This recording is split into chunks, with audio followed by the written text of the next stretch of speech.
Hello, YouTube land, which is actually friends. Hi, friends. Good to see you guys. Who's hanging out? Who's here? Danielle is back. Welcome back, Danielle. Good to see you. Yay, Mon is here. Good to see you, big sister Mon. Always good to see you. I hope you sent me a beautiful picture of the weather in the future where you are that I will share momentarily. Sandy Wandy is here. Yay! Hi, Sandy Wandy. Thanks for hanging out. I'm so glad you're here. I'm glad anybody is here, right? But if you guys were not here, don't feel pressured, is what I'm saying. Like, I don't want you to feel like, oh gosh, Kristen's going to be so sad if I just want to go to bed tonight. This is just, hang out if you want to come hang out. That's what I'm here for. So let's see. I'm going to pull up the cool picture that Mon sent me of the future. Mon is so I am in the North Texas, Dallas, Fort Worth area. Mon is in Australia. So that is many hours ahead of us. So I like to say it's the future. So I like to say that Mon is sending me pictures from the future. That always makes me feel really happy. So this, 'cause she said she didn't mind me sharing, is the beautiful blue skies of the future from Mon. Thank you. Thank you for letting me know about the beautiful blue skies we have ahead of us. I hope that it stays that way because we had like here it was really rainy and really just dreary and it was not lovely today. Oh dear. Hey, if y'all heard that, that was Miss Dragon in the background. I clicked a notification from her and it popped up. So you might be hearing my friend Miss Dragon in the background just now. I might go ahead and drop her links and hearing her just a second ago. Do, do, do, do, do. Miss Dragon puts up fun content. Some of it's really fun, mean stuff, just to make you giggle. And then some of it is more serious. And she does a really good job of balancing that, which I always think is really, really cool when a person can do that. Because you need both, right? I'm a big fan of you need the salty with the sweet, you need the serious with the silly. I'm a big fan of that. Um, but I tend to do it really fast. Like people get whiplash with how fast I move from serious to sad and happy and like everything in between. So I always admire people that can do that transition more smoothly. That's nice. It's 86 degrees Fahrenheit today. Wowza. What was it today here? Like it's already getting kind of hot here where I am, like during the day, although it cooled off today because of the rain a little bit. That helped somewhat. Right now it's 64 degrees Fahrenheit where I am. And it kind of hovered around that most of the day. Sandy Wandy's back. Good to see ya. Y'all stopped by and gave a little hey ho and well, not that you were calling me that, but like hi, like howdy ho, like that kind of thing. And then popped out and popped back. I love that. I love that. I love that you were thinking of me enough to pop in and say hello before it even started. That is one of the I don't know that I'll ever like get over how cool that is if I like show up and like people have already said something in the chat. Like I think that's really, really cool. Um so yeah, yeah. So yeah, it was rainy and dreary all day today here, and that always messes with me. I don't know about you guys. That's right, Mon. You're in winter, so it's really weird that it's 86 degrees. How cold does it get there in the winter? So where I am in the States, our typical winter in Dallas Fort Worth is going to be in like in the winter months, it's going to be like 30s, 40s, which is not that cold when you compare it to a lot of other parts of the world. Um, but we do occasionally get freezes. We do occasionally get snow. We'll probably get snow like once a year, and then things will probably ice over really bad like once a year. But the thing is here, it happens so rarely that the cities, the governments, they don't keep stuff on hand like ice trucks and salt and plows and things like that. Like up in the Northeast where it happens all the time, they keep that stuff on hand because you need it all the time. And so if things freeze over, they clear the roads and then you can go about your business. But We don't keep any of that stuff here. So whenever the roads freeze over, everybody freaks out and school gets canceled and a lot of people's work will cancel or have people work from home, all kinds of stuff. But not if you're an ER nurse. I've got a friend who's an ER nurse and she's like, "Yep, we don't have closing for bad weather, so I just drive really, really slow." Uh, because you still need those nurses at the ER. Hats off to them for sure. I have more of my Target brand caffeinated cherry cola sparkling water. I was looking for a soda substitute because soda is chock full of sugar, and I am not needing all of the sugar all the time, at least not drinking it anyway. So, but I like the bubbles. I like carbonated stuff. So I was trying to find alternatives, and this one's pretty good. It actually tastes kind of like cherry cola. Janet G is here. Hi, Janet G. How are you? I know you said you've been traveling. So you said it's been harder for you to hook into all the chats and things like that. But whenever you can get a moment, we're always glad to see you. You always bring fun stuff to the chat and love your energy. So like we notice when you're not here. So thanks for being here. Mm. So it was dreary today and just kind of like I mean it was nice. Like I got to see my brother and his wife and their little boy, who's like 2 years older than my son, and so they got to play together, so that was nice. They're actually really cute together. Um, then my husband had to go out of town tonight for work stuff, so I am holding down the fort, folks. It is me and my 5-year-old down the hall, and my faithful guard dog who is currently asleep on the job behind me. But rest assured, if a stranger showed up, he would wake up post haste. That means fast, right? Post haste. Ooh, Danielle says in Colorado, you shovel the snow and hope for the best. Yeah, I guess that's what you'd have to do. I don't even know how to shovel snow. I grew up here, so I guess that's a privilege, right? But I do know what it feels like to walk on bricks that have been heating up under 100-degree summer sun all day in bare feet. That's kind of a trip. We got tough feet when we were kids. You would think we would have just worn shoes, but no, that would have made way too much sense. Way too much sense. Janji says, I'm good. I'm in Ontario, Canada, visiting my mom, who's almost 95. Went out to see Northern Lights with my sister. Oh, I bet that was beautiful. I bet you had a good view. Playing with my little nephew, aged 5. Went to piano recital for nephew, age 16. And hanging out with my niece, age 13. That's really cool. Sounds like you got a lot of family time in, a lot of fun stuff. That's great. I'm glad to hear that. Yeah, seasonal depression is horrible. Less than 32 degrees Fahrenheit, it wouldn't let me do minuses. Oh, wow.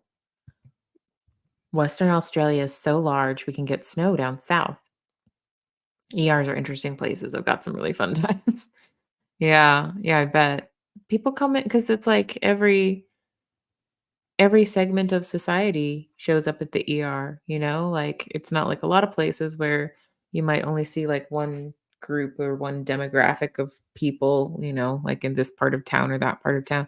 ERs are like the great equalizer. Like when something really goes wrong, you go to the ER no matter who you are. Well, maybe if you're the president, you have your own special ER, but other than that.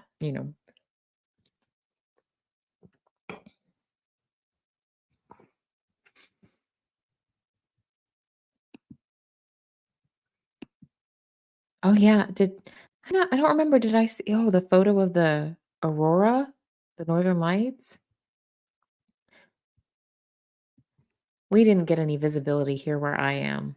We, it was like we were supposed to maybe be able to see it a little bit from here, but I went outside and I couldn't see anything, but it's also been overcast too, so that didn't help.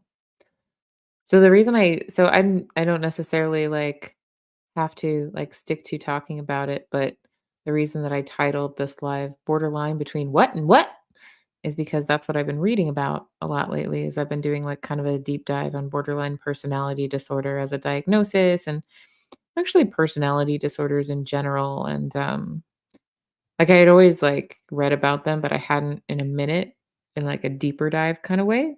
So I've been really like jumping into that, sort of delving into it and just learning what I can about it and, kind of rethinking it from a different perspective. Because when I first went to school many, many years ago, you're kind of just like going by the book, like very much by the book. Um, like you might recognize yourself or your friends in some things, but like you're very much like looking at, okay, what are the criteria for it, and does this person show those things, and that's it, and like A plus B equals C kind of a thing. But like in the actual world, there's a lot more complexity, there's a lot more dimension, there's a lot more color to all this stuff. And I even like I've been spending a lot of today kind of refreshing my knowledge about it. And there's actually a lot of like one source that I found kind of pointed out that if you meet criteria for one personality disorder at one point, you might very well meet criteria for another one, like for a number of them at some point. Um, because basically, because they overlap, there's dimensions there and there's different severity levels too. Miss Sunrise Dawn is here. I'm so happy. Oh, you're catching up on two speed? Good Lord. What do I sound like on two speed? That is a humbling and harrowing thought. But we haven't, we're just saying hi. So, you probably could catch up. You probably don't need to, but I appreciate, for the watch time, I guess. That's supposed to be a good thing on YouTube, right? If you get watch time. Mom says the stories I could tell everyone. You don't know to laugh or cry, but are very true. The worst was for a wife who had to take her husband to a larger hospital. She actually nearly murdered him. Wow. Was this like a Chicago situation, like the musical? Like the he had it coming. My gosh, though. That's harrowing. That's oof. That's my word of the day. I used that word earlier. I don't know why that word stuck in my head today. Harrowing. It's a good word though. Hey, Susan P. Good to see you. Susan P. Sid. Does Sid stand for something? Or is it like a nickname, like something we could also call you? I want to make sure to call you what you would like to be called. Hey, somebody said, hey, Dawn, as in Miss Sunrise Dawn. There's another Dawn. And so I was like, is that Dawn here too? So I had a minute, guys.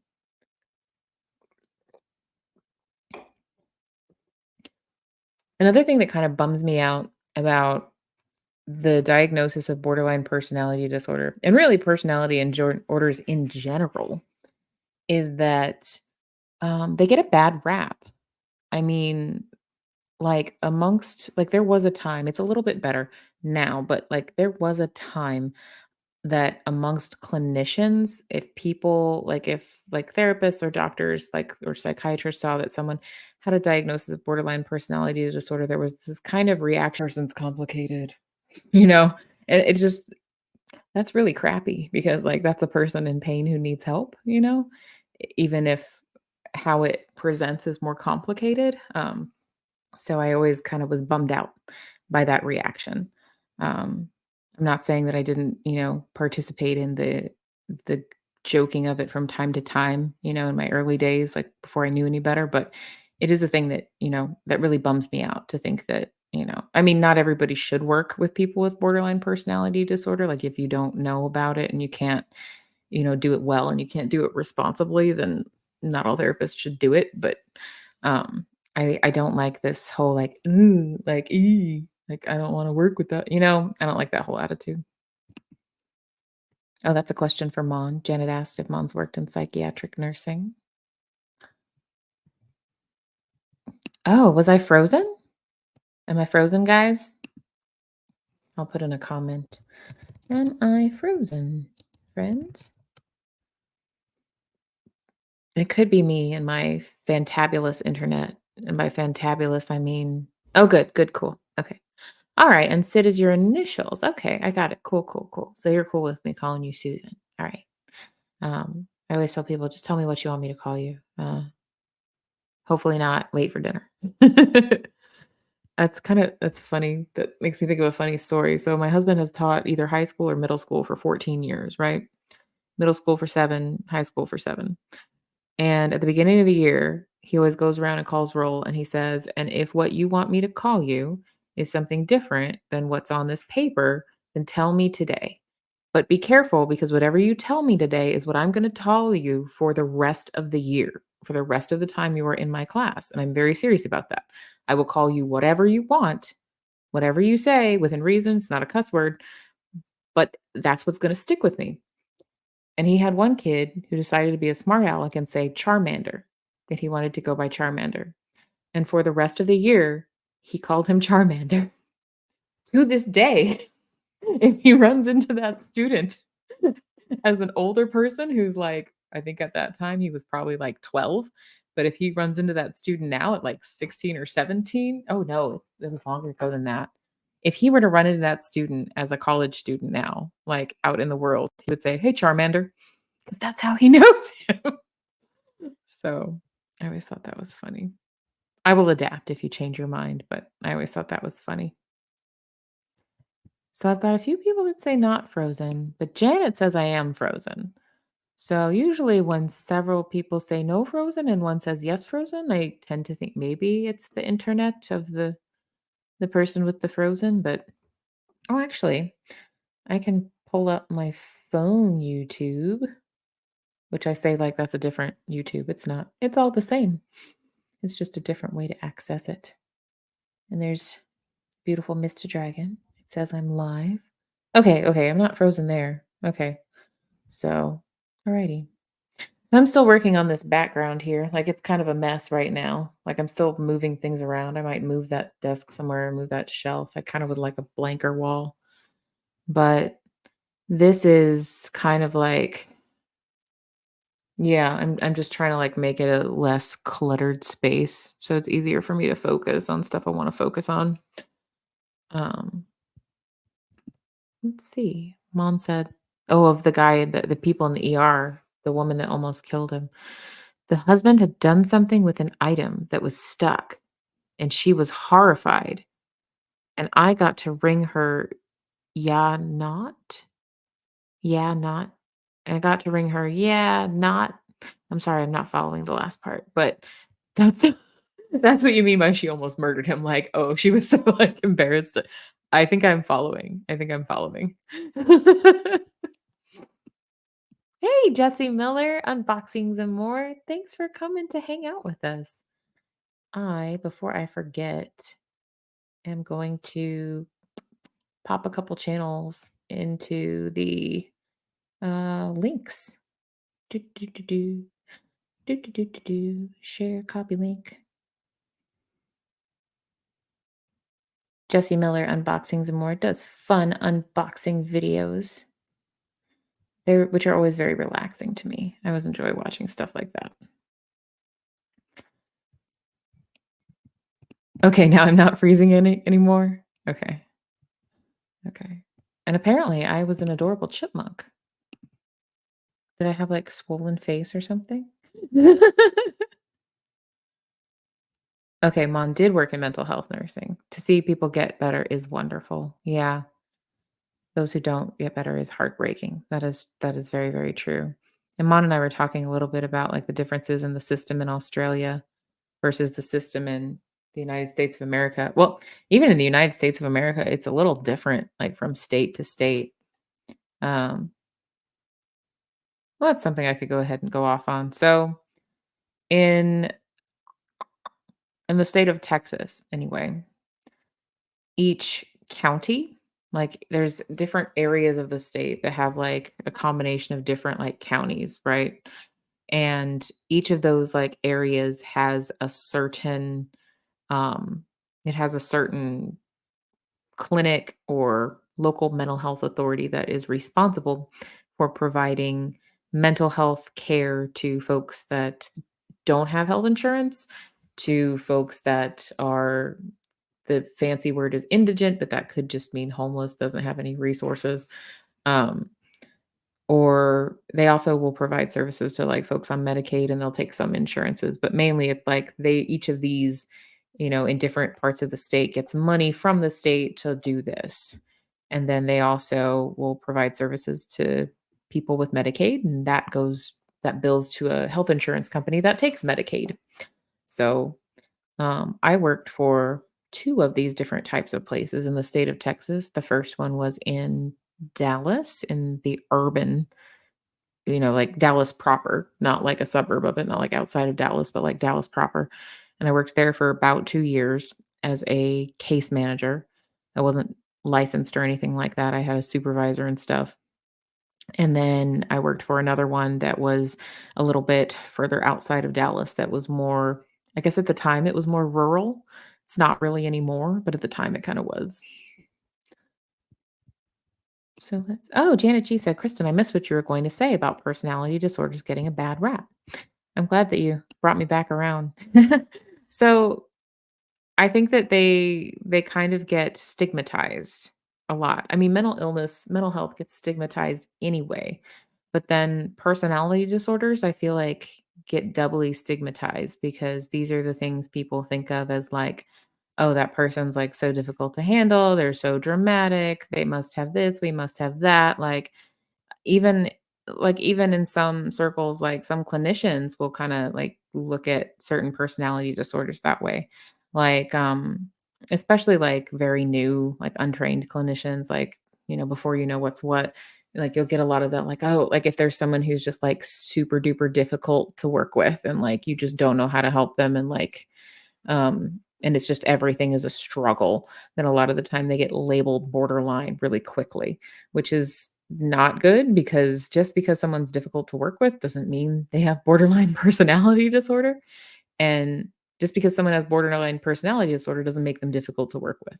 I mean, they have a complex set of symptoms and concerns and illnesses just like anybody else, but that alone doesn't make them difficult to work with. The thing that kind of makes people more or less able to get help in like therapy or treatment is like the level of insight they have. Like, are you willing to like look at yourself and see where you might be, a part of your own problem? And that can be anything, any mental health concern. That could be an issue. Hey, Mr. Brad Boy, I don't think I saw you speak up before now, but hey, good to see you. Glad you are here. Welcome, welcome in. So let's see. What popped this into my brain actually, you guys, was something that happened on like it popped in my brain because of something that happened on somebody else's live. I don't know if any of you guys watch Relatable Reese, but it came up like out of nowhere. Like somebody mentioned like, oh, somebody had called her, had said, I think you have borderline personality disorder, Reese. And they were meaning it as like an insult in some way. So, one, that irritates me that somebody attempted to diagnose somebody they've never really met before. And two, it irritates me. Now, I don't know the whole story. Like maybe there's more to this, and maybe I'm being unfair. And if I am being unfair, I apologize. Mea culpa, mea culpa. But this happens every day, all the time to other people, and people do mean it in a nasty way. So it's worth talking about. Um, like I hate that it was that somebody attempted to do that. Like, like and use a mental health diagnosis as like a way to take a shot at someone too. That's crappy beyond crappy, you know? Um, but then it also got me thinking about that diagnosis in the first place, you know? Like, why is it that people have that idea about that diagnosis? Why is it that, it has such a bad rap? And I think it's really, really misunderstood. Um, what So this is like now I thought about like doing like a deep dive pre-recorded video on this diagnosis because it is really, really interesting to me and really, really important to me. Um, but then I thought, there's like a gazillion pre-recorded videos done by psychologists and psychiatrists and peoples of all varying licensure and backgrounds and research and stuff like that. There's lots of videos like just on what it is, and like I can give you the quick rundown, but you could go to all sorts of places to find that. But I think like what I didn't see is like somebody like going live and just kind of like talking about like here's what it is and giving people a chance to like give their feedback and ask questions and stuff like that. So I mean, this might not be the only thing I talk about today, and it might not be the last time I talk about it, but it really did kind of it touched something at me, like it bothered me in a way that was like, I gotta say something, Thank you, Mon. Thanks for looking out. I appreciate you. I really do.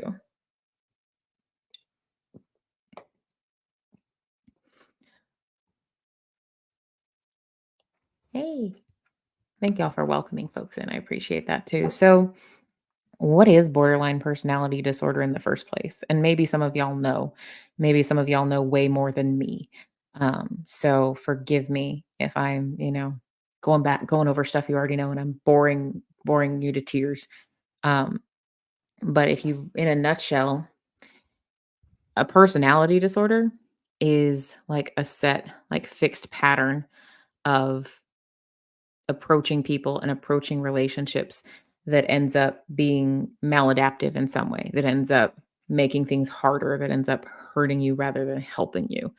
And disorders aren't supposed to get diagnosed until someone's an adult, like way into adulthood, because the way a personality disorder is defined is that it's persistent and pervasive. Like, so that means it's going on a long, long, long time, which you wouldn't want to label a kid with something like that because kids are changing so rapidly, you know? I mean, adults do too, but kids on a totally different level, like, are changing and growing so much all the time. So much. Yeah. Yeah, we're glad to have you here, Mr. Brad Boy. So, there's several different personality disorders on different clusters is how they used to call it. Borderline personality disorder itself refers to one of the big issues of it is like what is called labile mood. That's a really fancy way of saying your mood is all over the place. Um, the way that I would describe it is experiencing like the full gamut of human emotion in one day or even an hour. Like you could feel on top of the world, like thrilled with everything, like you just won the lottery, you feel so great about life. And then like within the same hour you can feel like lower than low, like human garbage and like everybody hates you and like everything sucks. And then in that same hour or two, you can also feel enraged and it's intensity. It's this is an intensity all the time. And it's not a good feeling either. Like it's not something people with borderline personality disorder enjoy. Like I mean, we all like to be able to feel things, right? Emotions are good to some degree, but that's whiplash, right? Like if you feel the full gamut in an hour or a day, that's that's exhausting. That's exhausting. And it's exhausting to your friends and people around you too, but it's like you can't help it, you know. You're not doing it on purpose. It's just how you experience the world. A lot of people do kind of confuse it with bipolar disorder though. Bipolar disorder is different in that you're going to have like chunks of time where a person is having like that manic on top of the world, really heightened energy phase. Like that's going to happen for usually like for a few days at a time. Um, and then depressive phases are going to last for a few days at a time. They're going to be in, bigger chunks of time. Borderline personality disorder is like this, like constant instability. And what also comes with it is people with borderline personality disorder describe feeling like they lack a sense of self. Like they feel empty inside. They don't know who they are. Um, and that's a very scary kind of like jarring thing. So it's kind of like you're always looking for your foothold in life. Like if you think about it, like you don't know what your personality is, you don't know what your values are, you don't know what you want from life. One day you think it might be one thing, but then the next day you feel like it might be something different. That's very destabilizing and it's kind of scary. So, from within the perspective of someone who has this personality disorder, it's not a fun time. And I think the reason that it gets a bad rap with clinicians is that because those feelings are so intense, because it's so easy to get so overwhelmed, you see a lot of like really intense dramatic behaviors from people with borderline personality disorder in an attempt to kind of regulate themselves and just try to get on some kind of even keel. So you see a lot of stuff like self-injurious behavior. You see a lot of stuff like um, we're on YouTube, so I'll say unaliving attempts, things like that, because everything feels like an emergency. And when you're in the middle of it, everything feels like it's never going to get better and it's never going to end. And it's very difficult for a person with this to mentally get out of that and like come back to a place of like realism where it's like, okay, no, it's going to be okay. I feel this way now, but it's going to be okay. It's very difficult to pull out of that. And the term itself, borderline personality disorder, came from when people were first trying to describe what is the borderline between neurosis and psychosis. And those are big fancy ass words, but neurosis is basically, it's like the Woody Allen stuff of like, oh, I'm so nervous. And like, I don't know what I want. And like, oh, everything is up and I'm anxious and I'm depressed. Whereas psychosis is like you literally lose contact with reality. Psychosis is like hallucinations, delusions, things like that.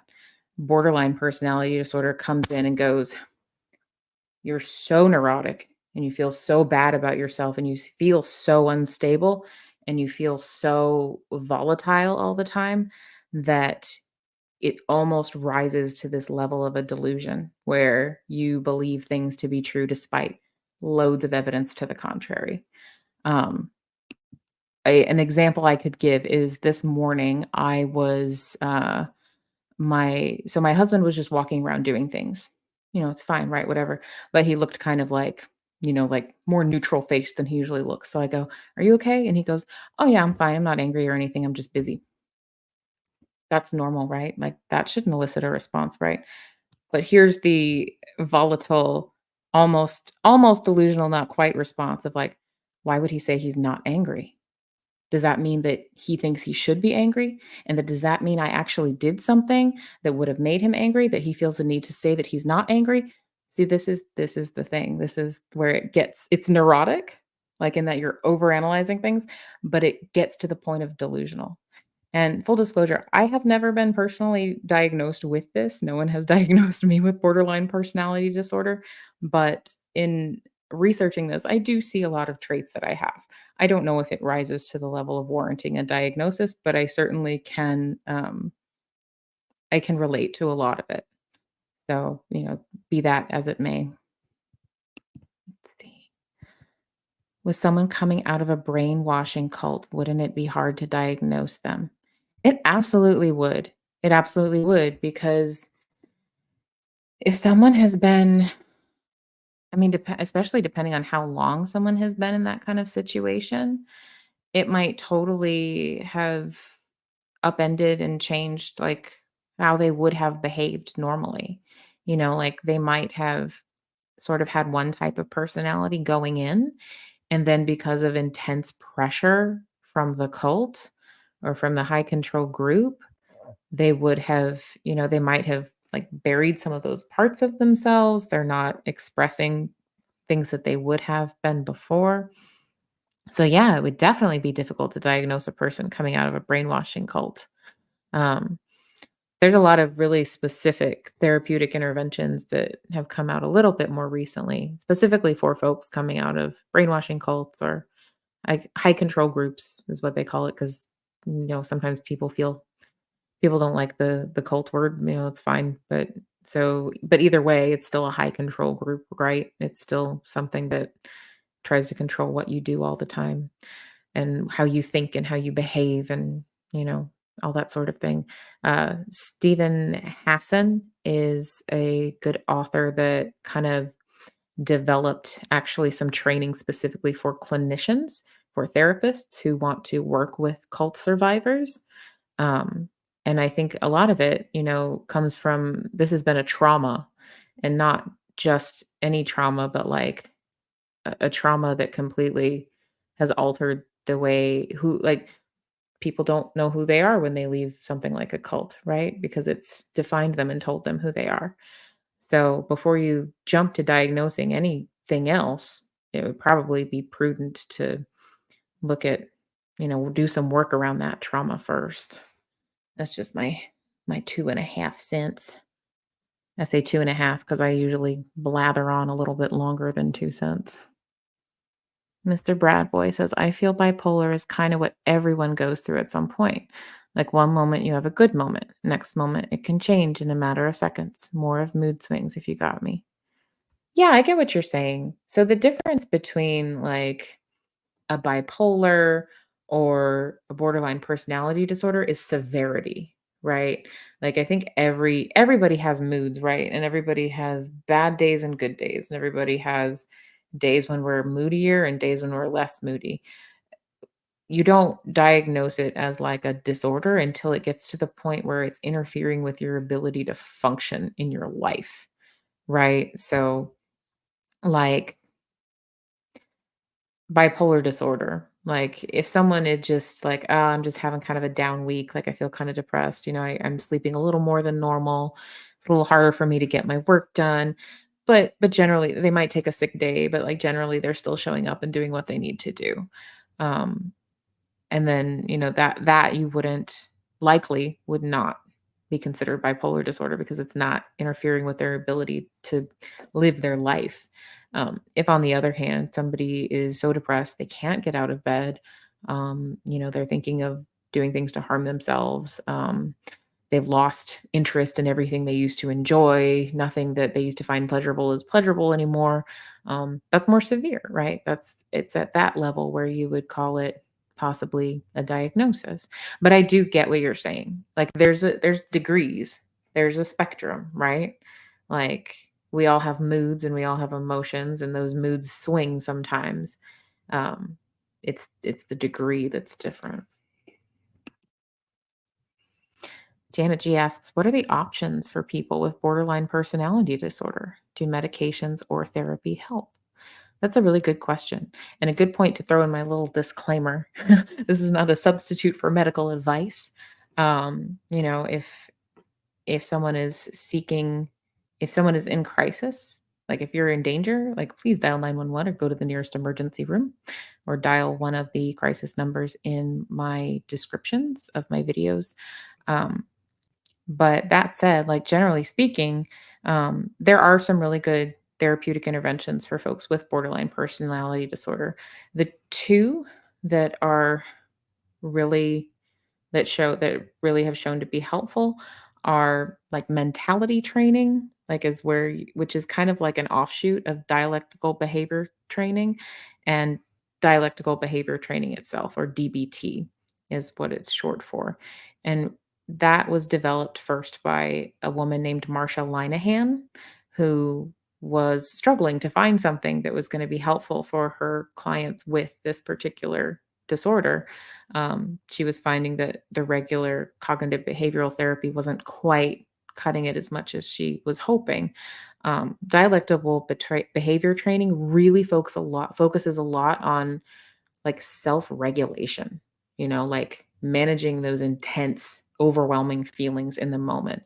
Because like that's the difference between like if you have borderline personality disorder and you have just like, I don't know, you're just moody sometimes. If you have borderline personality disorder, that emotion will come on so quickly and so fast that you may have learned all these really cool coping skills, but it comes on so fast and so strong, it's out of your head and you can't remember any of them, and you fly off the handle anyway.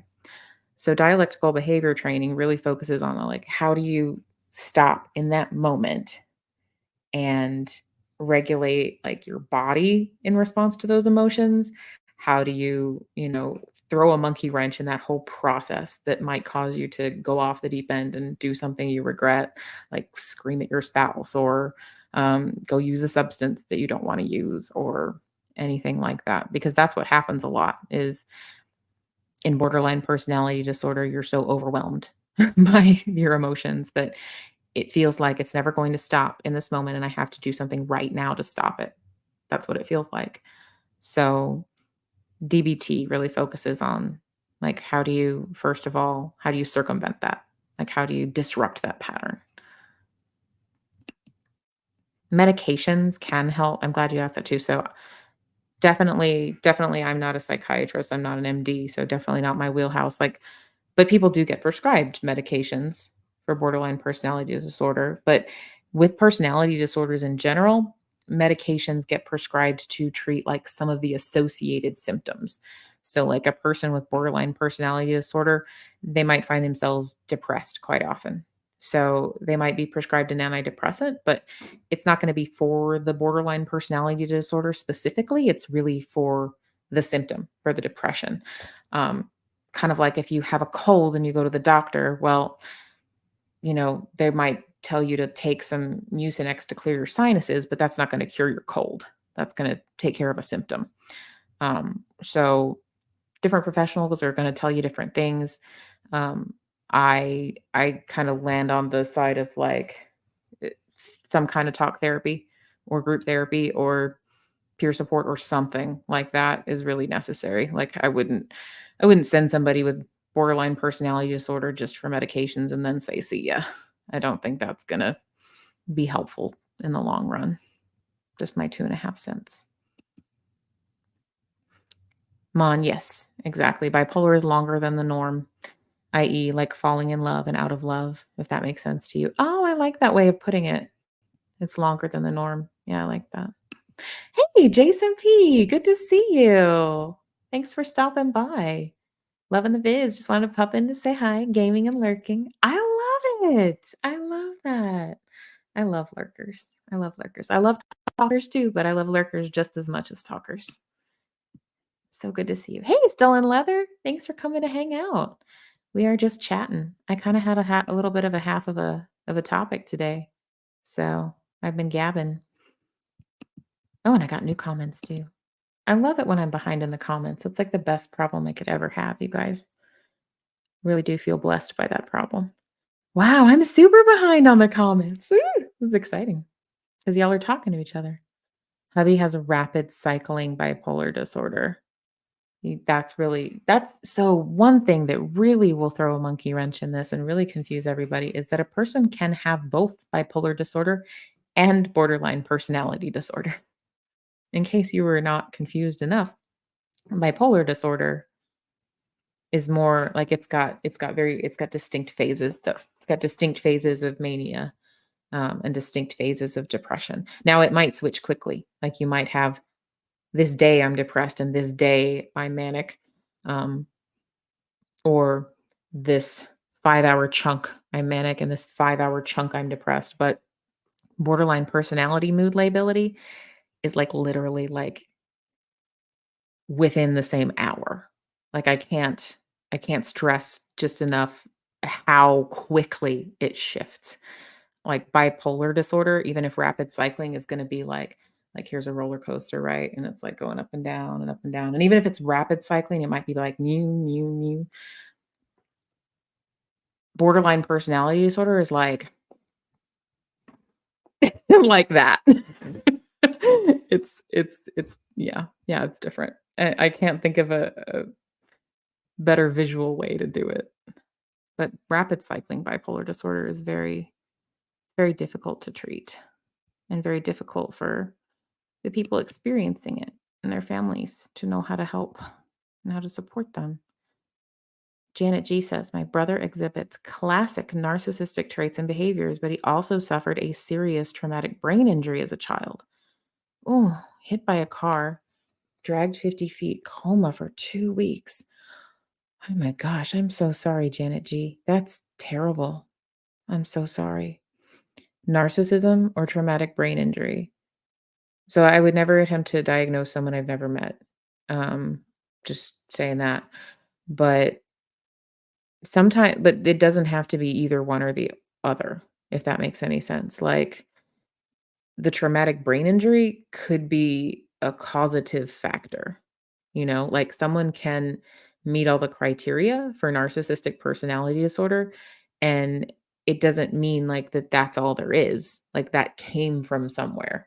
Um, Actually, personality disorders, like, they always come from somewhere. They always come from some kind of like, something happened to, like, cause a person to develop that kind of way of approaching the world and relationships and that way of dealing with things. So, I I know that it's probably an annoying answer, but I'm saying it could be both, you know? He could have had the traumatic brain injury, which made him more likely to develop those narcissistic traits and behaviors. He might not have exhibited them as much if he didn't experience that. It just depends on how it affected his brain, what parts of his brain it affected. Um, there's all kinds of variables there. Um, Now, I'm glad that you brought that up too, because just like, so that's like a physical trauma, and that's very clear, like a traumatic brain injury, knocking your head really, really hard. That's definitely can have some effects on behavior and personality later. But emotional trauma, like sexual, physical, mental abuse, that can all kind of precede and have something to do with the development of personality disorders too. Borderline personality disorder in particular, like if you really like dig down deep and you really, spend a lot of time getting to know somebody with that, usually there's some kind of really deep trauma in their childhood. And the mood lability and everything kind of developed around that. It's not something that people are not choosing to be difficult, if that makes any sense. Yeah, for sure. There's a spectrum with everything. Hey, Mary. Hey, Blessed to Crochet. Good to see ya. Good to see ya. I love when I'm behind in the chat. I mean, I love it and I don't because I want to make sure to say hi to everybody and give everybody, recognition. But it's also a cool problem to have if I need to scroll down more.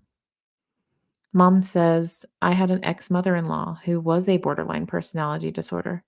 She was extra hard work as she used to play both sons and wives off each other. I think that, yeah, this is where people don't always love hanging out with people diagnosed with borderline personality disorder. Something that comes up a lot for folks with, actually, it's part of the criteria.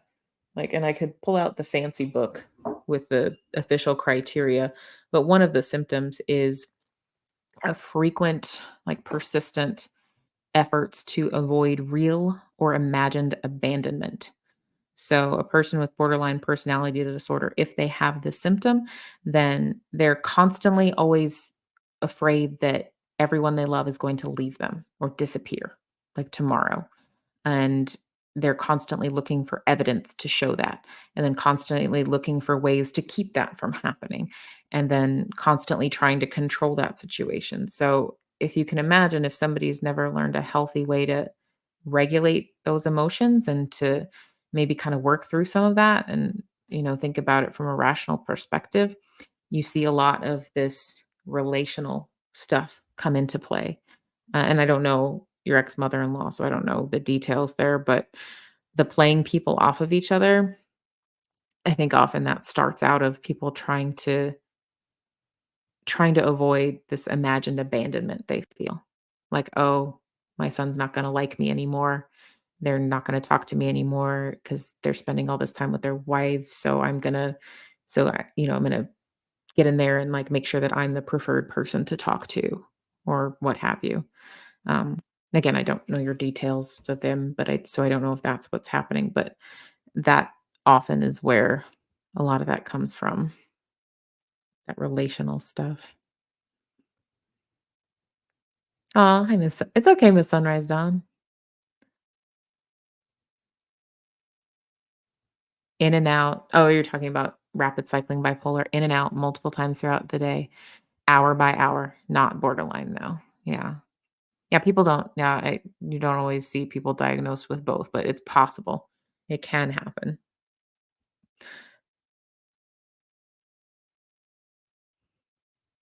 That it could be both. Yeah. That's a good point. Still another trauma is what generally leads to conversion disorder too. Conversion is a little different. Conversion is not a personality disorder. Conversion has the effect of, like, people's emotional pain. It turns into, like, physical pain and physical symptoms. Um, like, probably the most basic example of this could be, like, a kid wakes up with a stomach ache every morning, and then you go to the doctor and they can't find a reason for the stomach ache, and they haven't changed their diet, and they don't have a stomach bug or anything, they don't have any ulcers, they can't find anything physically wrong, but a kid wakes up with a true stomach ache every morning. And sometimes what this can come from, it's like anxiety converting into a physical symptom. Um, not necessarily always anxiety. It can happen with all kinds of emotions, but it's not something that happens consciously, and so it takes some work to kind of slow down and make a point of talking about what else is going on, because probably the person experiencing it often doesn't know that's what's happening. They just know that their stomach hurts, or that whatever else physical symptom is happening. It is just as real feeling as anything else. It's just that if you went to a doctor, you wouldn't be able to find a physical, like, biological reason for it. Um, but that one's difficult because you do have to make sure that the person doesn't have a physical, biological reason for it before you just say, "Oh, you just need to, go talk about your feelings somewhere," because you don't wanna miss, you know, ulcers, cancer, all kinds of things like that. Do you know anyone with conversion disorder? I mean, you don't have to share anything you don't want to personally, but y'all are always welcome to. That's goes for all the time. Y'all don't have to share anything personally you don't want to, but you're always welcome to. This is a judgment-free zone. I will unceremoniously kick anyone out who's a jerk about anything. Um, Mr. Bradboy says, like, my nephew seems to be hyper all the time, possibly has ADHD. But one of the issues is he eats a lot of chocolate, and sugar can cause an effect on him. Yeah, for sure. And sometimes kids can have ADHD also, and they have a bad reaction to the chocolate and sugar too. It can be both things. I struggle with the frequent diagnosis of kids with ADHD, because I do think it exists. Like, I do think there's a severity level where, like, you can tell, like, somebody is just not settled in their body at all, and like and they're kind of miserable about it. And that's at the severe end of that. I do think ADHD, like, that's a diagnosis that, that exists and can benefit from treatment. But I do think, just my 2 cents, I do think that we overdiagnose it in our culture, at least in the United States. I don't know about other countries.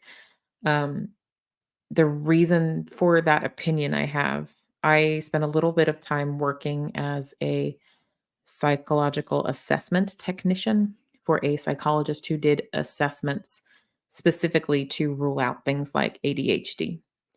Um, Very frequently, our referrals would come from, like, family doctors who had already started prescribing these kids like Ritalin or Adderall.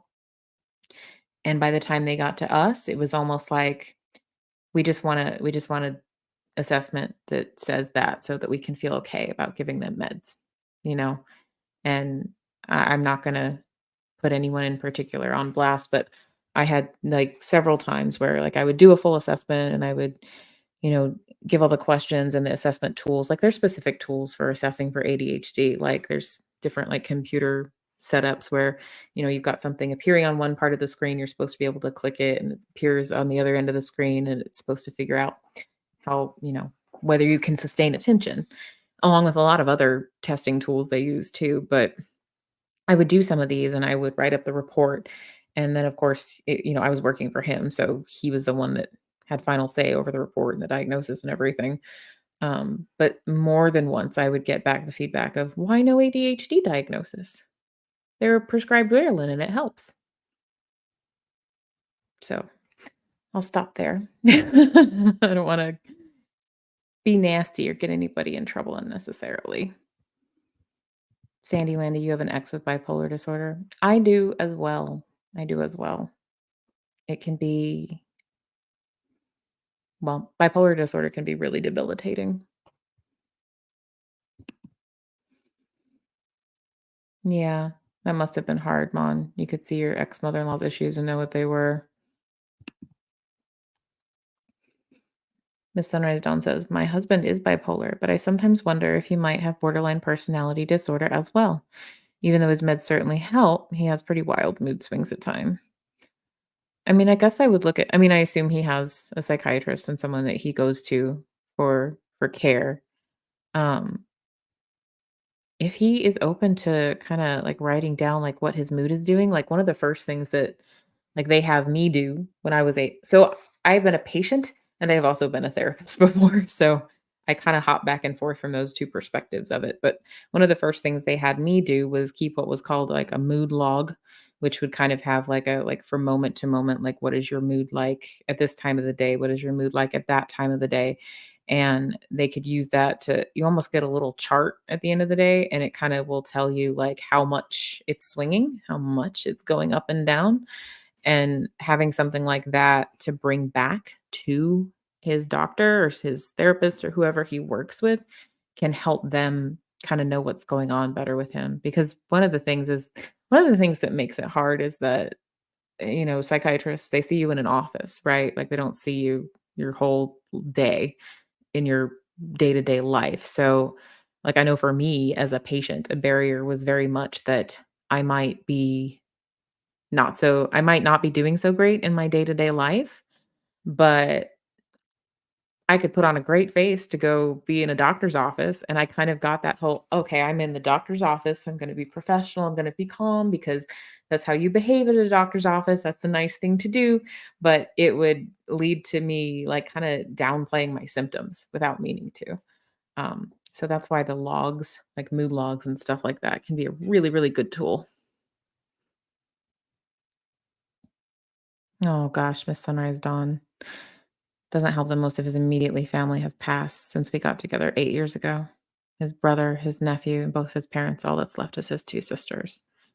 Well, yeah, I mean, when you have a huge change in someone's life, like, some of that's like, some mood ups and downs is gonna be natural, just as part of the grieving process too. I'm really, really sorry for his loss and your loss, and it must be it must be heart-wrenching. Your nephew gets the stomach aches from the too much sugar? Yeah, probably the sugar doesn't help with the stomach as well.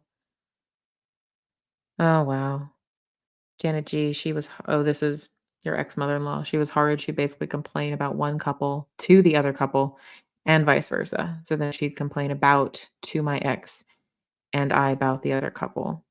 I don't know if I think you did say that she was diagnosed. I'm not positive, but I mean, I did used to see this with people I worked with who had been diagnosed with borderline personality disorder, um, in an institution I worked in, like, people lived there, people, were there overnight, um, for an extended period of time, and that was what a clinician they would do this with the treatment staff too, exactly what you're describing is, someone with this particular concern, might come to me and complain about one of the other therapists, and then go to that other therapist and complain about me, and this was what clinicians would refer to as staff splitting, where it was kind of like you were trying to like divide and then be like everyone's favorite. And I think part of it could be from that need to avoid that feeling of abandonment. Like, oh, if I'm telling everybody, like, I don't think it's conscious most of the time. I really don't think it is. Now, there are some cases where it could be very conscious and manipulative on purpose. But I think a lot of the time it's people like wanting to be everyone's favorite, and like wanting to be, well, if I tell them all the secrets, then like I'll be their favorite. And, it's like in that moment. I'm not trying to excuse anything she did, but I think it's very, very common to see that. But sometimes it is on purpose and sometimes it is just someone being nasty. So I don't want to rule that out.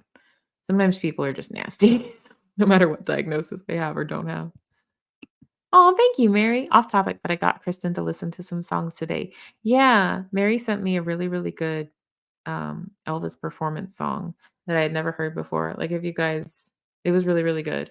Um, it it was very soulful and very emotional. It wasn't maybe what you think of when you think of like mainstream Elvis music, but it was really, really good. It was very touching. He had a really, really great voice. He wasn't just pretty. It's weird that conversion disorder was in the DSM-V, but they removed it in the last issue. Did they? Okay, this is the 5. There's been a text revision since then, but I haven't received it yet. So hold, please, while I double check this. You have it. You have the conversion disorder. You have the book, or both.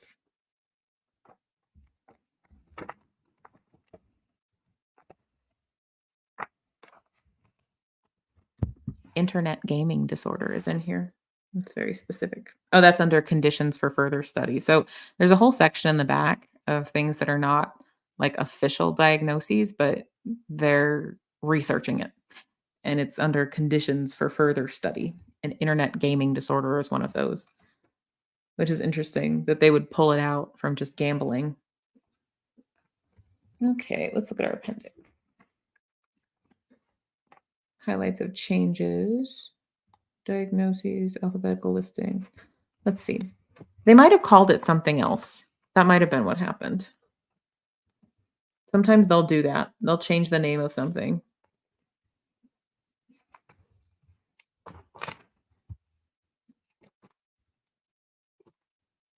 Y'all talk amongst yourselves while I flip pages. It's still in the 5. I don't know if you mean the 5 text revision, but it's still in the DSM-5. It's got conversion disorder, functional neurological symptom disorder, and there's different subtypes. Like it can be with abnormal movement, with anesthesia or sensory loss, with attacks or seizures, with mixed symptoms, with special sensory symptoms, with speech symptoms, swallowing symptoms, and with weakness or paralysis. So it's still in the DSM-5, but full disclosure, I don't have the text revision yet because it is still in the mail. Yeah, so it's still in the 5 at least. It always feels kind of weird when they kick you out of the DSM. Like, is that a good thing or a bad thing? Do I want to be in this club or not? You did, Mary. I appreciated it. They ooh, this is awesome. I'm so behind. And I think some new people came in too while I was doing that. Wow.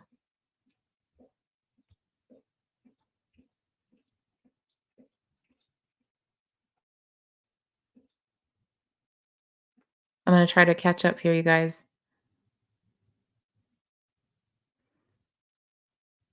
It seems like a lot of you guys have had personal experiences with like either overdiagnosis or somebody like feeling like they misdiagnosed you or a loved one. It seems like there's a lot of this going around. Yes, Jesse gets me. I present way too well in a doctor's office. I used to just like fake it and I didn't even realize I was faking it. Like I used to just totally like, I would be a mess at home. Like, I first started seeing, doctors and such when I was, like, 13 years old, and I would be just, like, a mess at home, like, my parents didn't know what to do with me, but then we'd get to the psychiatrist's office, and I'd be like, "Hi, how's everybody doing?" You know? It wasn't, helpful for my treatment, though. "Hey, I didn't think saw you come in." Well, maybe I did. If I didn't say hi earlier, then I apologize, but hi. Hi, macht mir danke.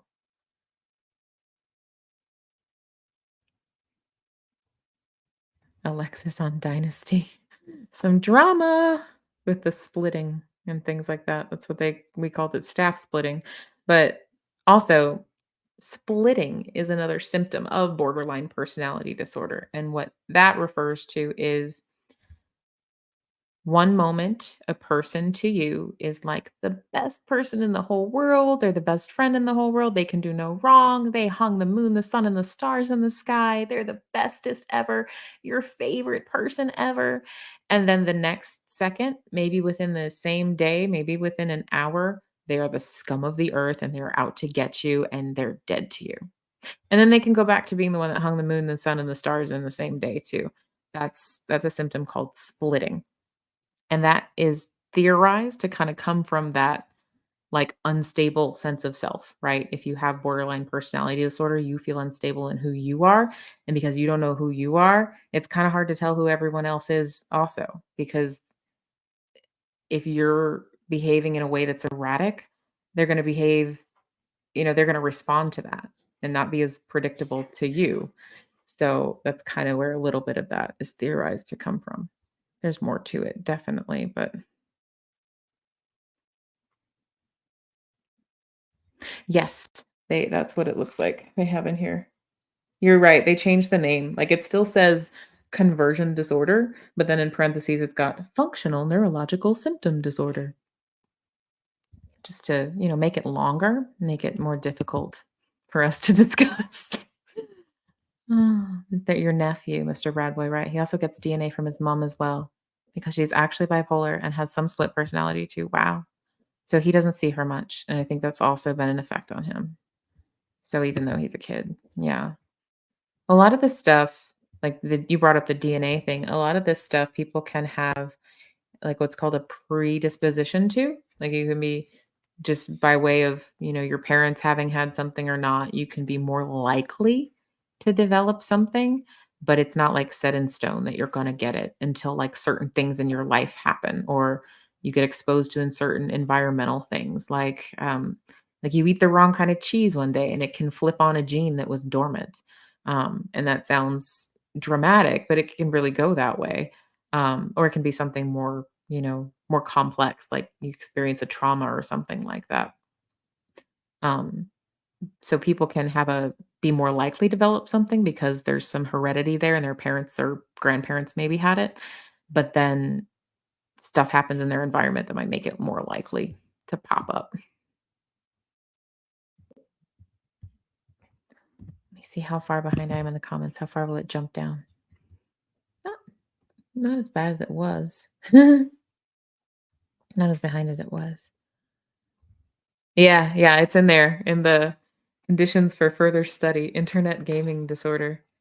I have a feeling they probably mean like poker, like online poker. This book is so heavy, y'all. This book is like, I wish that I still had. So I used to have old copies of the DSM-2, and I might still have them, and they're just like filed away, like tucked away somewhere. But like these have been through different editions, right? Like this is the 5, right? I'll show you my phone for thickness comparison. Like that's just a Samsung, right? Like it's a thick flippin' book. Um, but I had an old DSM-3 and a 4. The 4 was the one we were using when I was in school, and you can see the book get thicker each edition with more and more stuff in it. This one is pretty heavy. If it falls, it's gonna make a loud thud. And scrolling off for just a moment, this is largely what is used in the United States to get coverage by your health insurance. If something is not in here, it is not likely to get covered for treatment by health insurance. Um, these books have gotten thicker every year. Um, on the one hand, we like to have our treatment and our therapy paid for. On the other hand, what if we're making something seem like a disorder and more abnormal than it really is? What's called over pathologizing. It's our fancy ass way of saying we didn't used to think that was a sickness, but now we do. Maybe it not necessarily. But it's not all black and white, you know. Do they mean someone who plays I've definitely seen someone addicted to it. They play 17 hours a day on weekends. Yeah, yeah. Actually, my own therapist was talking about that. Like she's definitely see people develop a video game addiction. Um, and it affects your dopamine levels and your brain chemistry and stuff. Like it causes the same sort of physiological effects as using a drug of choice does for some people. So that can definitely be an addiction. The sunrise dawn. You said the thing that worries me is I'm already starting to see some of the signs starting to manifest in our daughter. Do you mean signs of? I know the other day you were talking a little bit about OCD. Or do you mean of OCD or do you mean of something else? Because actually, like, there's different things, like, even with personality disorders, right? Like, there's certain symptoms and stuff that kids can exhibit young, right? Like like the really labile mood and usually, like, people that go on to develop borderline personality disorder, when they're kids, they're just really sensitive kids. Like, that's how they look different. They're just really sensitive. They, might have a thinner skin, like, their feelings might get hurt a little more easily. So one of the ways that you can do what's called like parenting techniques called scaffolding.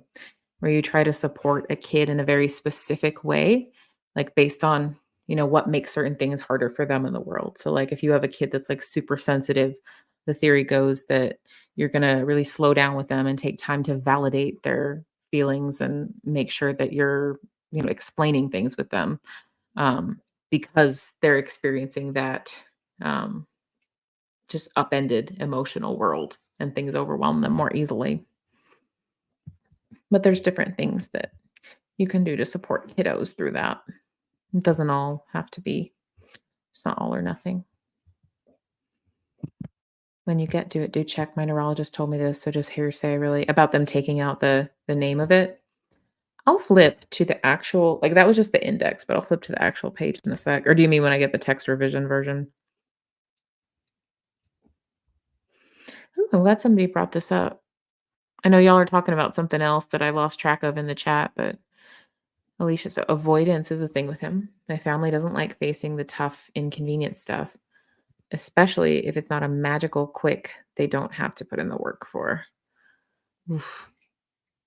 I think that that's probably, I think I've seen that a lot. Like I've seen the avoidance thing in myself actually. Like when if I don't keep it in check, like I will avoid things. Um and things don't get better when you avoid them usually. It's actually a pretty guaranteed way for them to get worse actually.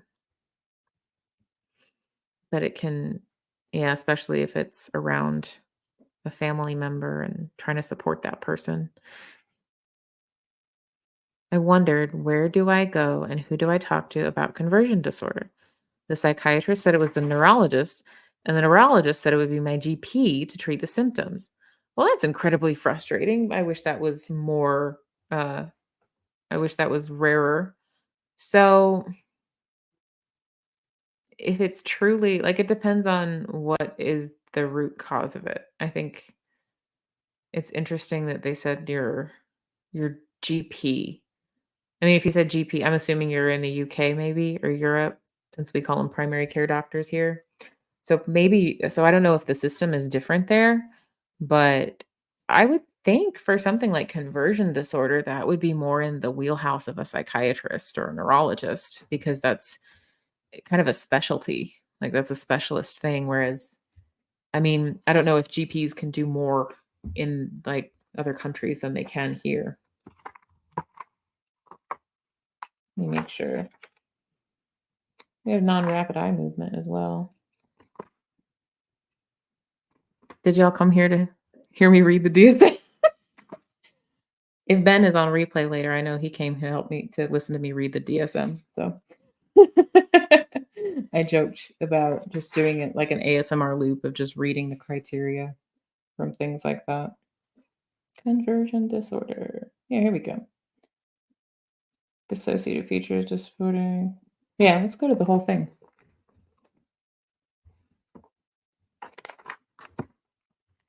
I mean, you would, no matter what it is, first you want to see a doctor to rule out physical causes of physical symptom. If you like, and that's true of actually any psychiatric illness or mental illness, you want to rule out any biological physical causes of it first. One big one is with depression and thyroid function. Your thyroid hormone, your thyroid gland is this little butterfly shaped gland in your neck. And if it makes too much or not enough of thyroid stimulating hormone, it can totally jack with your mood. It can make people incredibly depressed if you're not making enough. You gain weight, all of the classic symptoms of depression. If you make too much of it, you can be like super anxious and amped up, almost manic some of the time. And if that's what the cause is, then the treatment is actually just something to replace your thyroid stimulating hormone. Um, but so that's a good reason to go to either a GP, general practitioner, or primary care doctor first to rule out physical causes of things like that. Here we go.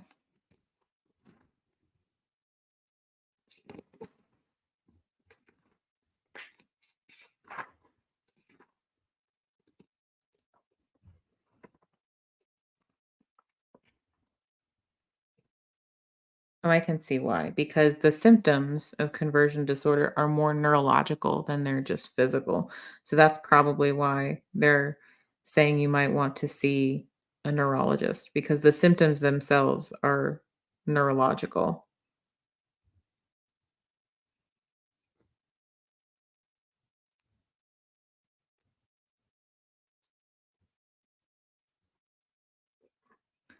Yeah. So the diagnosis, technically, it means that it's not explained by a neurological disease. So it's like you have neurological symptoms, but they couldn't find a neurological reason for it. So they would only diagnose that if they've done stuff like an MRI to rule out other things. Um, so I could see though where they'd want you to also be followed by a neurologist to make sure that something like that doesn't show up in later testing. Um, so I think it was weird that you would only see the GP though. That seems unusual. Sorry, I know I stuck on that one for a long time, but it's complex. It makes me want to look into it more for sure. Oh, okay, you're in Canada. General practitioner, regular old doc.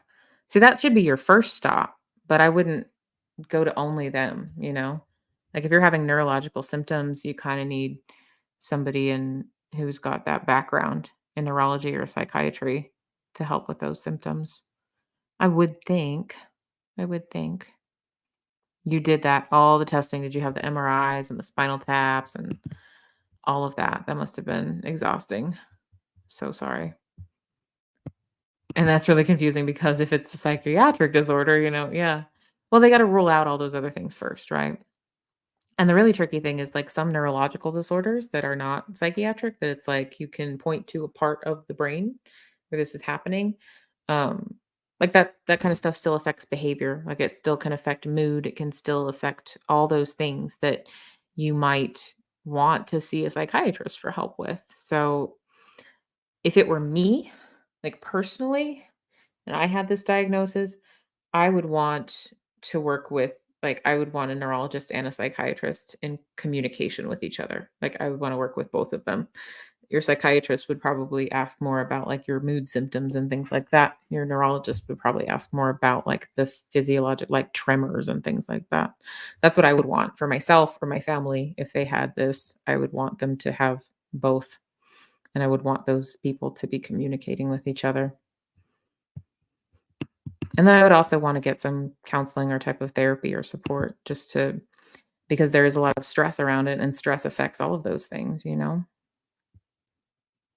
My husband has been married twice before me, and both ex-wives left because he became violent. Oh gosh. He swears he won't make that mistake with me, and I believe he won't.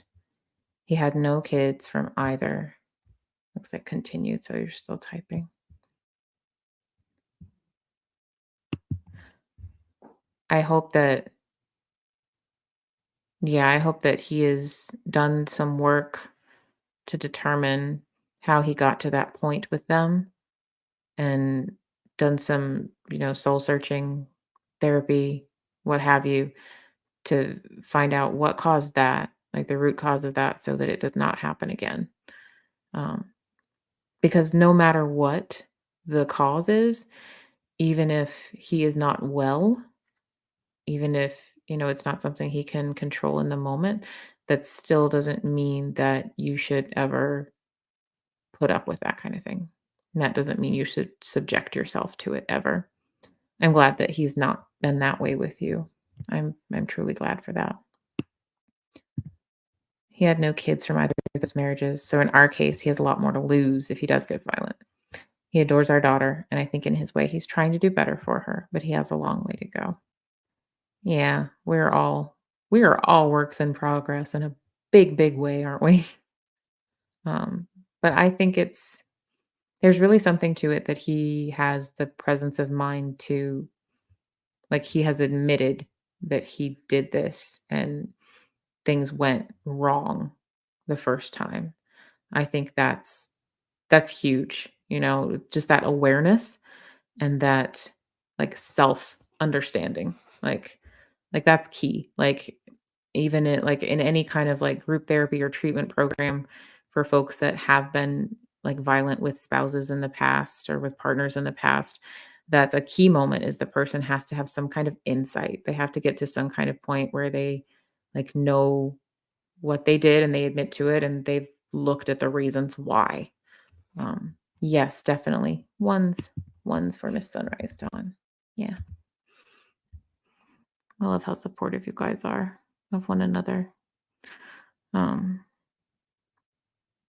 I did have I can share a little bit of my experience. I was not married to this person, but I was in a relationship with a person who was very, very mentally ill. He had severe bipolar disorder.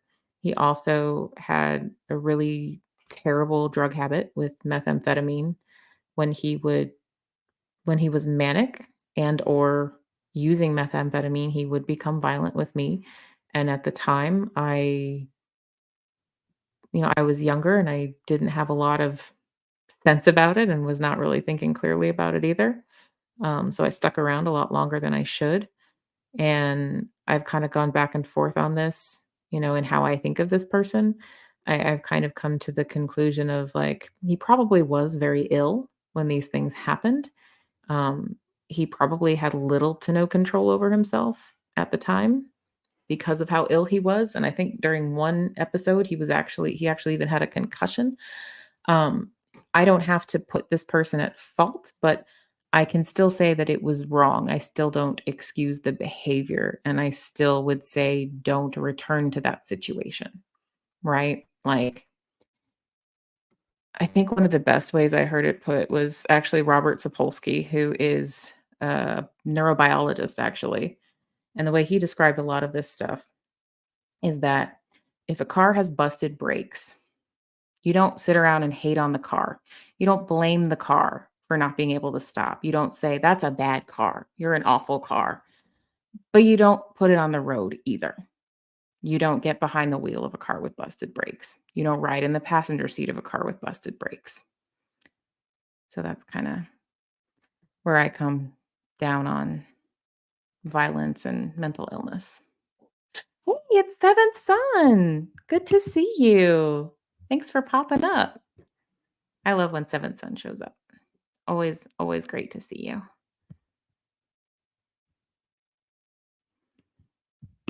Your ex-husband was also bipolar, but he never threatened physical violence. That was because he was scared of what his own dad and brother would do to him. So some healthy fear there. Some healthy fear. Mr. Bradboy says, "We love your support too, and glad you always got me. For you, I got you too." Yeah, yeah. Anybody here, y'all are awesome. I got your back in any way that I can. I have, I'm not a perfect human. I am a deeply flawed person, but if I can hang out and make a safe space for y'all to talk to each other, then happy to do that. Ooh, what kind of wild story, Miss Sunrise Dawn? I kind of do want to hear this. Want to hear a wild story about my ex? Might take a few comments. You know what? I'm here for it. I'm here for it. It's late. We've been here over an hour, but we'll hang out a bit longer. I want to hear the story. I can't say no now. Well said. This is very well said. Makshmir Dakakul says, the hurdles in your path are your challenge to deal with, and it's your responsibility to not bleed on others if you can't learn to take that hurdle. That's really, really well said. Thank you for sharing that. That's awesome. That's awesome. Thank you. I'm going to take a sip of my caffeinated cherry cola sparkling water. So while Miss Sunrise Dawn is typing this wild story that I'm super excited to hear, what time is it where all of you guys are? Here in my neck of the woods, it is a bit after midnight. It is 12:39 a.m. And when I log off here, I'm gonna go to sleep. I might write for a little while and then go to sleep. But I know some of y'all are Aussies, and so it's daytime for you. Oh, it's later for you, Jesse. You're a night owl with me. Thanks for hanging out. Thanks for chilling. Seventh Son says, Hello, ladies. Hope all that are North American mothers had a wonderful Mother's Day. Thank you, Seventh. That's very kind of you. Oh, it's in the morning for Makmir Dakagol. It's like, let's get up and get the day started. Get some breakfast, maybe. Yes, Mary, thank you for sharing this. Mary talked about her first marriage and her experience with somebody who had similar struggles to what we've been discussing on my Other's Keeper on their channel. Be sure to go check that out for more perspective on that. 139, we got a couple 139s in the morning. Had it in Australia. So Australia has the same Mother's Day? Well, happy Mother's Day. Happy Mother's Day to all the mothers of children and mothers of, furry creatures and scaly creatures. And if you got a fish and you nurture it, happy Mother's Day to you. Happy Mother's Day to the dads who the moms bounced and you had to be both dad and mom. Happy Mother's Day to the grandparents and the aunts and the uncles who had to fill that role. Happy Mother. I mean, thank you to people who nurture children because that's like the most important job in the world and it's hard. It's really hard. Not to make mothers unspecial. Mothers are incredibly special, but I'm incredibly grateful to people who nurture children with kindness and patience and love. So we don't have enough of that. Right, exactly. None of us are perfect. Thanks. Thanks, Mr. Bradboy. I appreciate that. You're gonna get some sleep, just hanging out or something. Okay. Have a good night, Mr. Bradboy. It's always good to have you. It's always good to see you. 11:39 a.m. in Colorado. Oh, so it's really? Okay, okay. Aw. Still another said that's really oh wow, thank you. I need to thank you for just being here. I lost someone on Wednesday and just need a comforting voice in British Columbia, by the way. I'm really sorry. Still in leather. I'm really sorry about this person that you lost. Um, One's in love. We're still in leather. It's really hard. I'm so sorry. Thanks for being here too. I'm glad that we can help in whatever small way that we can. Oh, here's the story. Here's the story from Sunrise Dawn, you guys. Here we go. Here we go. So when my ex and I were dating, he told me he had a daughter out there that he'd never been allowed to meet. Ooh, that's heavy. Over the years, we find out bits and pieces about her, like her name. Continued. New comments, new comments. I'm on the edge of my seat. Dang it. Dang it. You're still typing it. That's funny. We'll catch up to it. Thank you guys for expressing support to one another. Hey, while we're waiting, I got where did I put it? Oh, dang it. I think I left them in the other room. I had a show and tell item. I picked up like this little box of all these coins that I have, like from different parts of the world. And one of them is a Indian 5-piece rupees, and it's just the coolest coin I've ever found. It's just designed very differently than other coins. But I'll have to find it and show and tell you guys later. So maybe I still. Oh, sorry, Flash. That's my dog. So somebody mentioned seasonal affective disorder earlier. That is where you get super, super sad and super duper depressed when it's not light enough outside, when you don't get enough sunshine. Happens a lot in like winter, very dark parts of the world. So one of the things people get to try to combat that are these little sun lamp dealies. Now, this is a really small one, but it still gets pretty bright. I have a larger one on the back of my desk here that I swear by. You do have to be careful with these. If you have bipolar disorder and you tend towards mania, the extra, like if you leave it on too long, like it can have that physiological effect. Like it can, like if you are already on the verge of being manic, like don't turn these things on. But these are obviously like you can buy these anywhere. But do y'all want to see how bright these things can get? I don't know how it'll show on camera. But this is a tiny one that I have that I am going to give away most likely because I don't need two. I just have to figure out a way to give it away. I thought I'd give it away, like, to folks that subscribe maybe if I'm allowed to do that, but I don't wanna like, it's used, so I don't wanna okay, y'all ready? Y'all ready to be blinded? 1. Please shield your eyes if you're not ready to be blinded. 1, 2, 3.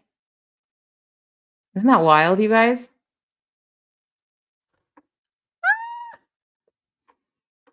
So, yeah, it's supposed to imitate the effect of the sunlight on you. I have a larger one of these that I use for really, really gray days when I'm sitting at my desk working. So, yeah, I'm gonna read through YouTube's community guidelines to make sure I'm allowed to do it. And if I am allowed to do it, I'm gonna give that away to somebody who comments or something like that. Oh, we've got our part 2. We've got our part 2. So here's Miss Sunrise Dawn's crazy ex story. So when my ex and I were dating, he told me he had a daughter out there that he'd never been allowed to meet. Over the years, we'd find out bits and pieces about her, like her name, Catherine, continued. And when she turned 18, she reached out to him. We got to meet her shortly after. My daughter was thrilled to have a big sister, and she was immediately part of the family. She even moved in with us for a bit. After some time, I started noticing weird things, like her texting him when we were all in the same room, and she would wear his boxers to bed. Uh-oh. They would even go for drives in the local park, and he claims that they were just getting to know each other better. I used to get so mad at him because our daughter, 12, begged to go with him, and he'd say no. Oh boy. This has more parts even. I don't know. Like this. Ooh, wow. You should write this in. You should make a video about that. Like I should bring you on live to talk about this, Miss Sunrise Dawn. We've actually been talking about doing that, but we haven't worked out our schedules yet.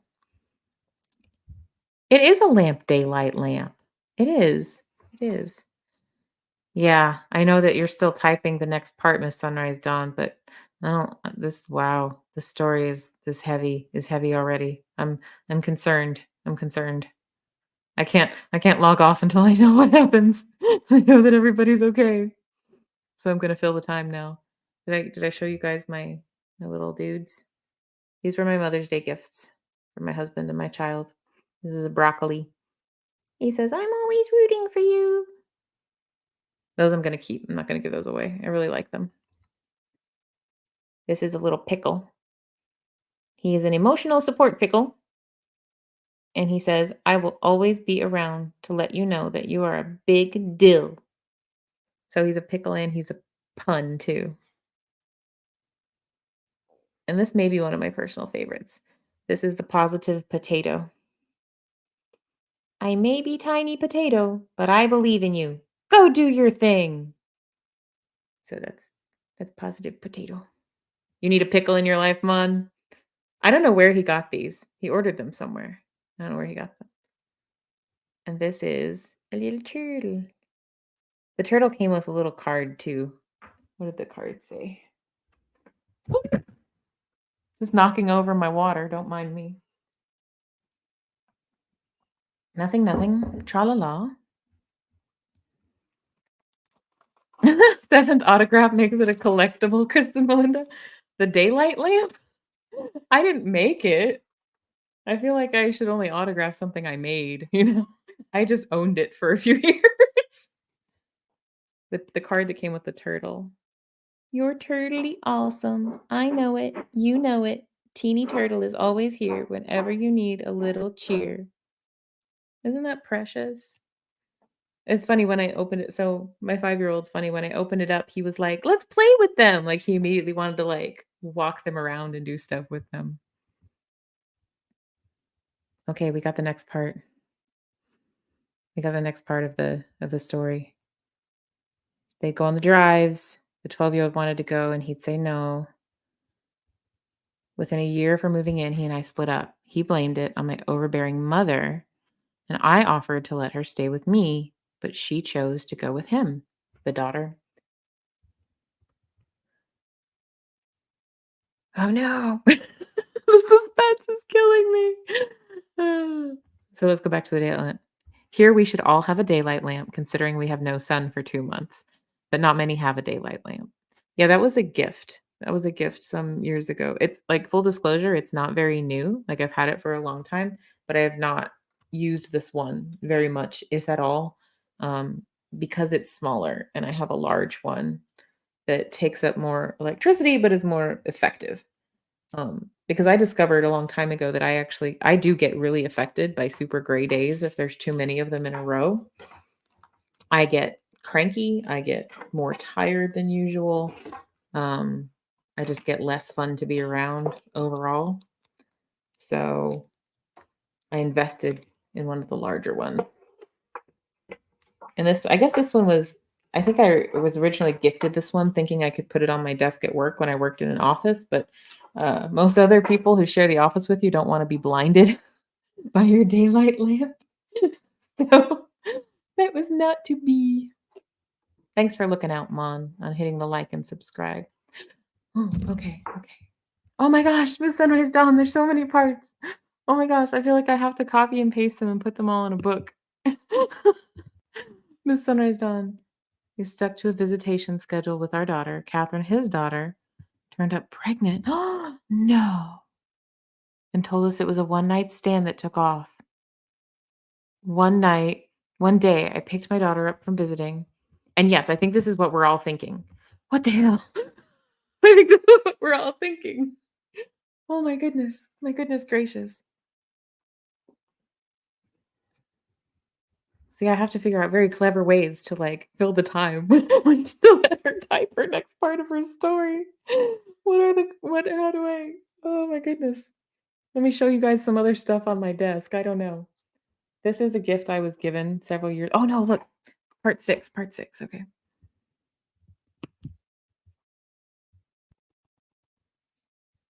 One day I picked my daughter up from visiting them and she was really upset. At first, she wouldn't tell me why, but I eventually pried it out of her. He told our 13-year-old daughter that the baby Catherine was carrying was his. Oh my God. Oh my God, Miss Sunrise Dawn. I'm so sorry. That's terrible. That's, I'm so sorry. I'm so, so sorry. When you said wild story, I'm not gonna lie, I thought you meant like, I don't know, bachelorette party or something. I'm so sorry, Miss Sunrise Dawn. I hope that, yeah, and there's a continued part. I hope that everybody involved in this has been able to get some kind of healing, some kind of peace since all this happened, because yeah, that's abusive and exploitative, and I'm so sorry. Yep, I think we're all thinking this. Yep, yep. I think we're all thinking this too. Yep, yep. Wow, and there's more. Yep. Oh my gosh, prayers and hugs to you. Yes, all of the prayers. All of the prayers and hugs. 'Cause this sounds like it was a difficult thing for your family to deal with, especially for you and your daughter. Yeah, for sure. For sure. This is something that would understandably cause a lot of pain, a lot of heartache. Wowza. I know wowza is kind of a stupid thing to say, but it's what I say when I'm, floored. Part 7. I managed to stay calm around her, but the next day I called him up and cussed him out, calling him every name in the book. Good for you. He begged me not to report them and agreed to sign something. Yeah, there's no good outcome for this. It's either grooming or grooming and incest. Yeah. Yeah, for sure. I agree. Absolutely. There's no good outcome for that at all. And that changes how she is with relationships for the rest of her life too. Yeah, for sure. Yeah, this is what we're all thinking as well. And it's okay for us to get serious here, guys. Sometimes we show emotional support pickles, but we get serious too. That's okay. Sometimes we need the emotional support pickle for the serious stories, right? Actually, yeah, I think he's perfect for this. because we've got positive potato, but this isn't something that I would expect anyone to be positive about. I think this is a job for emotional support pickle. Just like be here. Just be here for you.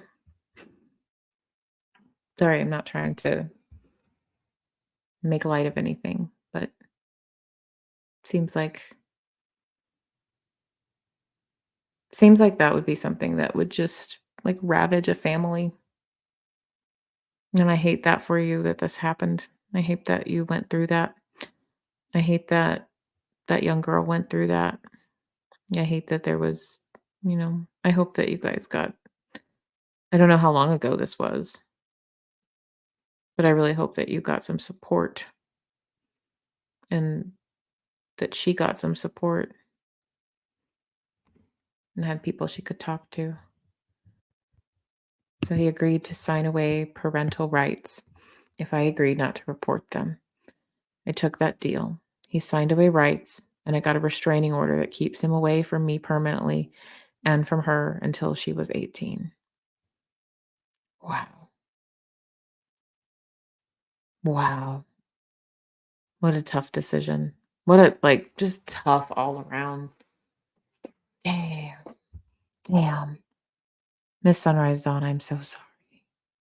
I'm so sorry. I wish that I could hug you for real. I really do. Ones, and your family for sure. But I'm glad that you got this restraining order. I'm glad that he has no rights to this person. Um, I'm glad of that. That's I'm grateful of that at least for you guys. That's a really heavy thank you for sharing that story. I know that that must be really heavy on your heart, you know? It's really hard to share stuff like that that's really heavy on our heart sometimes, you know? And I find it incredibly brave of you to share this, and I think that you may not I don't know if you know it or not, but it could help somebody else later on, you know? Every now and then people pop up on replays for these. It could help somebody else to know that somebody else has been through something like this and that there's people that will respond with love and care and support and not judgment. Yes, I agree. Mockmurdockle, you protected your daughter. You did what you could. Yeah. Now 20, yes, people. So many friends were molested. Wow.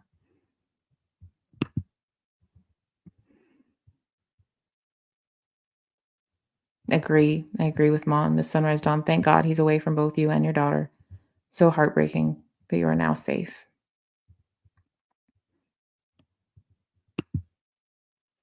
After she turned 18, she chose to have some limited contact with him, and she's never alone with him. The poor baby, a baby boy, had multiple birth defects and died before he turned 2. It was awful. Oh gosh. All my love and prayers to that little baby boy. Wow. Before he turned 2. And he was with you, I guess?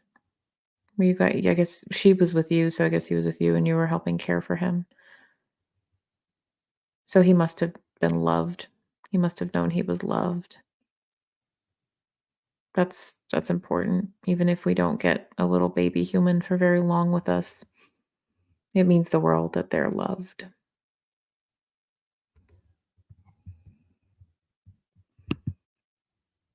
Danielle says 20 years later, people are dying and you have to see the SOBs. Oh, the people that show up that they knew.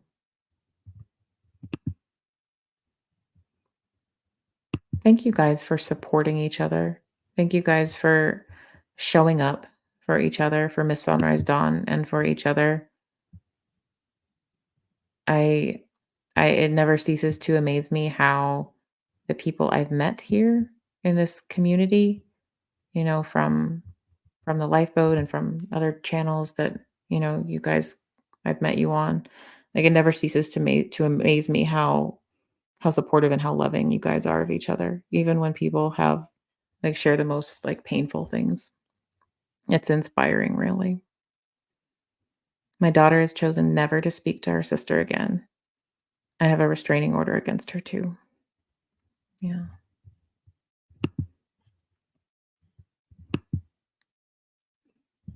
I want to send like I wish there was something bigger I could send than one, you know? Like I wish there was something. I mean, I guess I would say like we say stuff like I'm sorry, but it feels like it kind of falls short, right? So I feel like the best thing I can say is that my heart goes out to you, and I mean that like in a really really heavy intense way. And you too, Danielle, and anybody who's been through something so incredibly heavily painful like this. My heart goes out to you in the biggest way. My heart breaks for you. My heart just, I want to give you the biggest hug in the whole world. I guess that's agreed. Hugs. Hugs for sure. But what a beautiful thing that you did to take care of that baby boy who, even though he wasn't with us on this planet for very long, had the opportunity to be loved. You know, that's really all that anyone ever, even if we live to be 102, that's what everybody wants, right? Everyone just wants to feel loved. And if that little boy had that, that's something, you know? Hugs. Yes, all the hugs. Thanks. Time is something, right?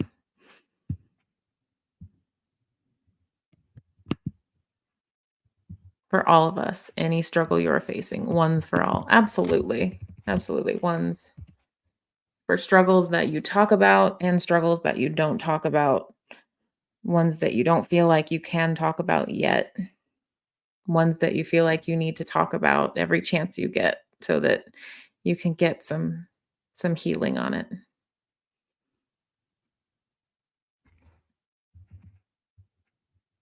I never thought that like I don't know, a few years ago, if you told me I'd like be sitting here like on a YouTube channel, like in a chat with people saying how much I love you guys, like I would think that was a little odd, but it's not odd at all. Thank you guys for letting me be here. Thank you for letting me host this, for you guys to show up for each other in this way. It means a lot to me. Whew. I hadn't planned on crying this evening. But crying is good, you know? Like, I mean, I'm not, yeah, like, I'm definitely going to have some writing to do after this, but in a good way, in a very good way. Going to get my journal on for sure. I hope you guys are doing that too. Anytime. This is why I can't stop this now. Maybe tomorrow will just be silly, but anytime someone has big things to talk about, I want to make a place. Make a place for it. So I'm going to post, as always, the lifeboat, because one day I was listening to that channel and I think he said, if you think you're the only one, start a channel. And I thought, no one's going to come watch my channel. So I started one and now here I am. Big deal. Big deal for me. Thank you, Janet G. That's really, really kind thing to say. That's really, really kind. I appreciate that very much. And I am also, who am I missing? I probably need to post a million links for all the awesome people. I think for now, I'm going to post, I think Chow Yun Smut just went live, didn't she? Yes, she did. Sleepy Sunday.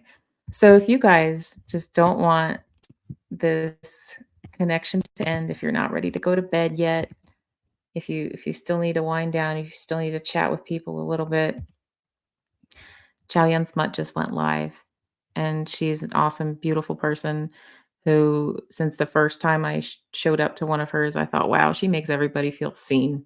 You know, what a huge deal. That's huge. Still another, I have one in the works, but I just need to get off my butt, put my issues behind, and can focus on others also. Oh, for a channel? For a while I thought like there's no way that I can like be any kind of help to other people while I still have so many of my own issues. Um, but they can happen at the same time, like I don't think maybe I couldn't appreciate other people's issues as much if I wasn't also struggling with my own. Like maybe that's the secret sauce and how you empathize with each other. So I think you can do it, and I'm really excited to see what you do with it, and I'll be rooting for you. I'm gonna go find it. I'm gonna go find your name, and I'm gonna be your first subscriber before you ever put up a video. That's what I'm gonna do. Thanks for the heart, and thanks for modding, Mary, and thanks for modding Miss Sunrise Dawn. Baby was not with me. He was mostly with my ex. Mhm. I still think I mean, you did the best you could in an impossible situation, Miss Sunrise Dawn. Like, again, just all the hugs in the world. Alrighty, guys. Miss Sunrise Dawn, do you have if you have I know I email with you a little bit, but if you have Messenger, sometimes that's a little quicker. Um, I'm on Facebook Messenger as Kristen Melinda. I know we talked about you coming on sometime just to like chit chat and hang out. I'd still like to do that. I know we were just, our schedules never synced up, but I'd still love to do that if you would like to sometime. I'd love to have you on if you'd like to. Mm. Oh, there's a channel, different channel with parents and siblings and friends who have lost someone special for them. Yes. Good night, everyone. Please be safe. Get some sleep. If you can't sleep, go write in your journal or go hang out on Chow Yun Smut's channel because she's awesome and I love her. And I don't want to talk over her live too much longer because I want to support our people. Thank you so much, you guys. Miss Sunrise Dawn, email me if you want to come on. Or anybody that wants to come on. My email is kristenmelinda47@gmail.com. Love you guys. Bye.